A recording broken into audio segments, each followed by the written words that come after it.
we would love to hear your story about how breath work and especially Wim Hof breathing helped you to overcome stress and panic attacks. So that's big stuff, isn't it? Yes, it's huge one, and hopefully it will inspire other people to start breath work, and it will help them as well with their calmer life. Yeah.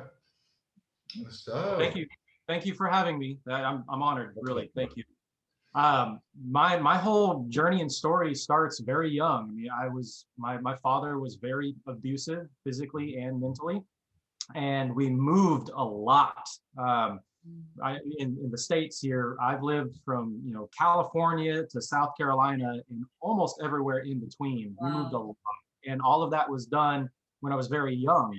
So I never got those formative years of getting a foundation and stability and making connections with people and how to make friends. So getting older through adolescence and young adulthood, it was very difficult to make connections with people.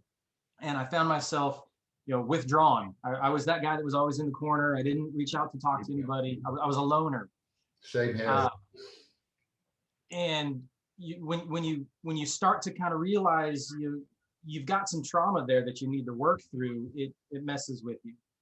So trying to find coping mechanisms of how to deal with all these things. Why do people not like me? Why can't I fit in? Why is my dad beating me? Why is he yelling at me? All these. So drugs, alcohol, and pornography. They when you're young and adolescence hits you and hormones, you want those things that you want, and they're not healthy at all.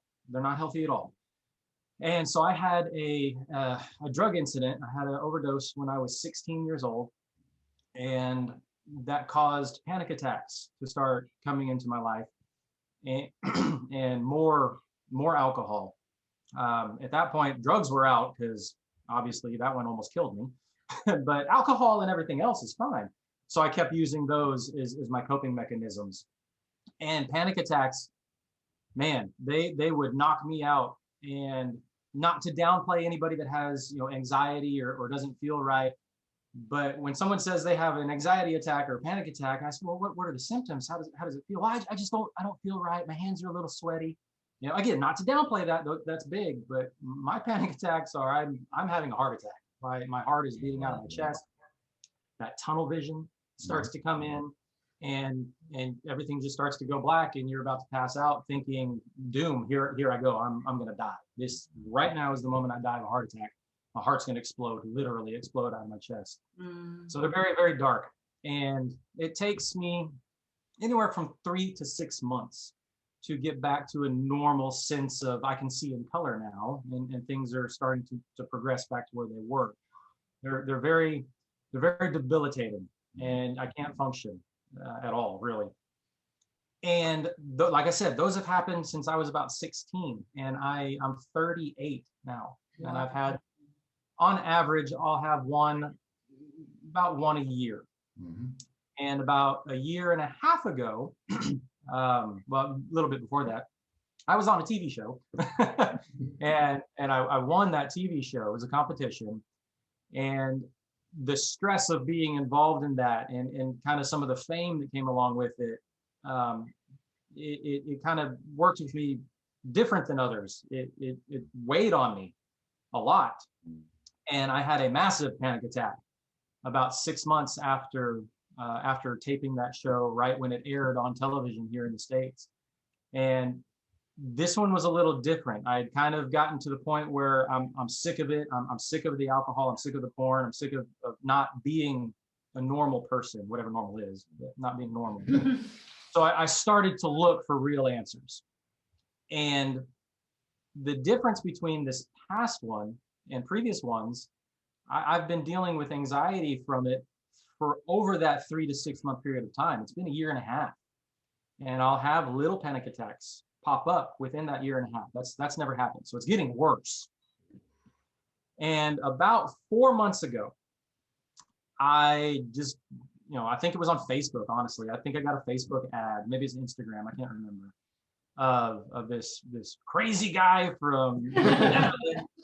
who climbed Mount Kilimanjaro and Everest, and all he does is have this breathing technique and likes to play in the snow. And I like cold weather. I've always loved cold weather. So I looked into it a little bit more, and I started to do it. And the second breathing session, I downloaded the app. The second breathing session that I did, I had a very impactful moment where when you do the breathing and you get to that long retention time, and then you're inhaled back, and then you're hold. Mm-hmm. And that inhale and hold, you feel good. Yeah. And I had one of these moments where, some people I've talked to said my third eye opened, that kind of stuff. I don't know. I went back to my drug overdose when I was a kid, and I saw myself now as an adult talking to the 16-year-old me, saying, "Look, man, it's okay. It's okay. We're 38 now. You've gotten through this. It's okay." Beautiful. And I lost it. I broke down and I cried. I literally fell to my knees and I cried. But the weird thing was, I couldn't stop laughing at the same time. I felt both of those emotions, that pure raw sadness and letting go, but at the same time, joy. Yeah. Just hysterical joy. Yeah, absolutely. Know what you are talking about. I've been dealing with this since I was 16, even before then with the child abuse, and now I've seen progress. And it hit, man. It hit. So then I was like, okay, there's something to this crazy guy. So let's keep doing it. And I live in Texas, and it doesn't get very cold here in Texas. So doing cold therapy, it's not very easy to do. So I started doing cold showers and quickly got to the point where it's like, okay, this is nothing. It's not cold enough. And luckily, I'm part of a fitness club, a gym here that has a big outdoor pool. And now that it's starting to be wintertime here, the water's starting to get colder. And I'm the crazy guy now at the gym that goes out. Here it's I think it was 35 degrees. I don't know what that converts to. But the water temperature is about 50 to 55. That's roughly 15 to 10 Celsius, I think, somewhere there. So it's not cold, but it's enough to where your body can your vascular system can constrict, and you can start feeling the adrenaline, and you can feel the breathing work to warm your body. And when I did that, I think I've heard Wim do an interview where he says, the breathing's great. It's kind of like gas on a fire. And then when you put in the cold water therapy or ice baths, it's like putting jet fuel on fire. It's amazing. So doing that for about 4 months now, and I feel great. About a month, maybe a month and a half ago, I was laying in bed. It's late at night, and I start getting a little anxious. And it starts to build and build and build, and I find myself in a full-blown panic attack. And I try not to use foul language, but Wim has this mantra: breathe, mother. Okay. And while I'm having this panic attack, his voice just pops into my head: "Well, breathe, mother." So I did. I started to breathe, and it wasn't slow and controlled. It was very fast and erratic. But I got to the point where my hands are tingling, my feet are tingling, and I know from studying his stuff a little bit that if you have inflammation issues, you hold on the inhale.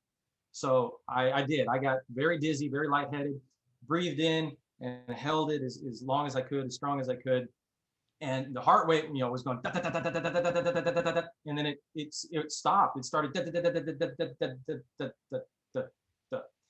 and I'm sitting there holding my breath going, what just happened? I've never been able to stop a panic attack, ever. I mean, I don't know if I can properly explain how debilitating panic attacks are for me. I can't function sometimes. I can't go out into public. Holding a normal job is not possible. I'm self-employed because I can't interact with people, and the stress of that kind of thing. But to control it and to stop it, and then my mind starts to go in these different directions of, well, if you can do that, you could do this. You can do, you could do it. Well, why couldn't you climb Mount Everest with Wim and have a panic attack at the top of the mountain? You can control it now. It's okay. But being able to think that, it's not normal Something new for you at all. So I'm kind of in one of these weird places right now in the past month and a half of, well, now what? Because things are different, and that's all due to some crazy guy from the Netherlands who likes to play in ice water, and I'm incredibly grateful. I'd love to give the guy a big hug and say thank you. But yeah, that's where I'm at right now. I'm kind of at that downhill trend, and then pop. Oh, okay. Now where are we gonna go now? I'm excited for that. Yeah, it's kind of like are you familiar with the idea of the hero's journey? No, not really. What we'll do is we're going to put a link below here there's a film on YouTube that runs you through it. It's it was brought into popularity by a guy called Thomas Campbell. It's every myth, every good story is based on it. That's why myths stay with us. And it's about going off on the journey. You face a challenge. So we could say your panic attacks were the challenge, and you didn't manage to face them. And so then it comes back again, and it comes. So it's like it's as if there's an invitation there to step up to face the dragon. And then for you, the dragon was it? The dragon was your panic attacks, and the sword was the breath as your way to overcome it. And then the idea is once you've got around this whole loop of the hero's journey, it all starts again. but a new challenge, a new thing to overcome, and that's what life is. This is why stories resonate with us so well, because it's talking to something deep inside, because it's seeing someone overcome something. So I love how you've just drawn a great picture of, oh, this is how it was, and then I overcame it, and it's like, oh, right, I'm there. Yeah. And then it's like, okay, what next? What next? So this is the fun and the exciting part. The most beautiful thing is that you discovered your sword, the breath that helped you to. I mean, everybody are familiar with an anxiety attacks, I think, but with this kind of panic attacks, it's massive. It's absolutely massive. And knowing that such a simple thing as a breath and Wim Hof breath could help. It's something that will help other people as well to realize that they don't need tools. You don't need medicine. Nothing. The breath is medicine. Yeah, it's our first medicine. I was just reading a book written in 1904, and it's about breath and breath work. And it's one of the things that it's saying, civilized men have become too comfortable. And so our breathing's interfered with by bad posture and breathing through the mouth too much, opposed to we should be breathing through the nose. It's much better gas exchange. And with that comfort side, is talking about how we like to be too warm. But it makes sense. As we've retreated from the world and from nature, rather, we've just made ourselves so warm and comfortable, and then all these problems start appearing. So by connecting with our breath, that's the ultimate life force. And there's science can measure so much of what goes on in the breath, but then there's the wonderful mystery that you've experienced. It's beautiful story. Thank you for sharing it with us. It's I strongly believe that it will inspire people, and it will show that just breathe. So what's your daily practice like? How often do you practice? I'll wake up in the morning, generally about 4 a.m. And I'll try and do about an hour's worth of breath work and meditation, a little bit of exercise. And then I'll go to the gym and yoga classes. I'll do a yoga class in the morning. Is the yoga new, or were you doing I've done yoga off and on since I was 16, but never very serious about it. And here the past year, in Texas, things around the world are a little bit different. In Texas, a lot of restaurants and stores are closed, but we can still go out where we don't have to stay in our home, kind of thing. And the gyms are open. Okay. So I got to go to the gym. That keeps me straight up here. So I've done yoga for probably since April, whenever it got really bad at first, at least once a day. And then I'll do about 30 to 45 minutes of thermocycling, going into the cold pool and then in the jacuzzi, in the cold pool and jacuzzi, about 2 to 3 times.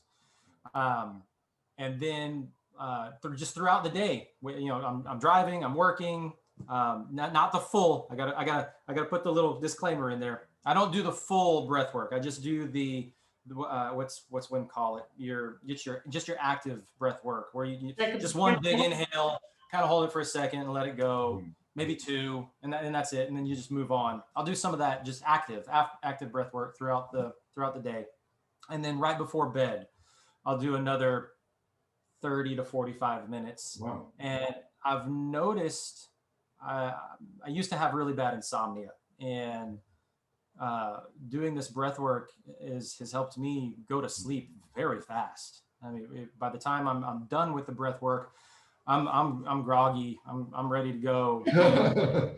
I'm probably anywhere from 5 to 10 minutes of being done. I'm out, and it used to take hours for me to fall asleep. So it's not only panic attacks, but as well helping you to have a good night's sleep. So it's just a cure for everything. Yeah, my mood, it's good for your mood, puts you in a better mood. The cold's good for that too. Like Wim says, the second you get out of that cold water, I'm ready to go. Well, so one of the things, so we're in Poland, so our showers in the morning are pretty damn cold at the moment. Yeah.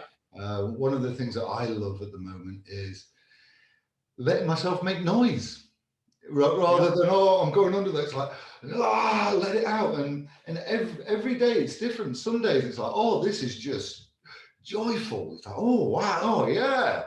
And other days it's like, there's some anger coming out or whatever. But just getting it in touch with everything that's inside. But fear of getting into the cold, and then once you're there working through it, it's not so bad. Yeah. And it's like for me now in the morning, I still love having a coffee in the morning, but it doesn't come anywhere near to the wake up. After a cold shower. Yeah. It's the cold. It's like, whew, yeah, yeah. Come on, day. I love you. Bring it on. This is good. It feels nice. Yes. That was one of the things I think I found shocking was before getting into cold showers regularly, hearing about via Wim Hof how people are saying cold showers are addictive, and it's like, no. This is like, yep. It is. It's the best kind of coffee you can have. Yeah. Okay. Wow. What a journey! What a hero's journey! Thank you once again for your story. It was really pleasure to have you. We will. Just thanks so much, and I really hope that if someone else sees the video and you extend that motivation to give it a go, and if it can bring a little bit of help into someone's life and hope. That's my hope, is to help inspire somebody else to very least try it, and if it helps, if it doesn't, at least you tried. Yeah. Yeah. And if it doesn't, this is the wonderful thing that I've found with breath work. We work with biodynamic and trauma release breath work, and also I look at as many different forms of breath work as I can. And there's so many different approaches to it. There's some people who maybe through the stresses in their life and their traumas, doing the Wim Hof is a bit too much, a bit too overactivating. But have a look around. There's more stuff that some people need a much more gentle introduction. But yes. Yeah. Breathe. Yeah, breathe. That's what we say. Breathe, mofo. All right. Thank you so much. Thank you. Thank you. A real pleasure. A real joy. Pleasure. Yeah. Okay. And a wonderful inspiration too.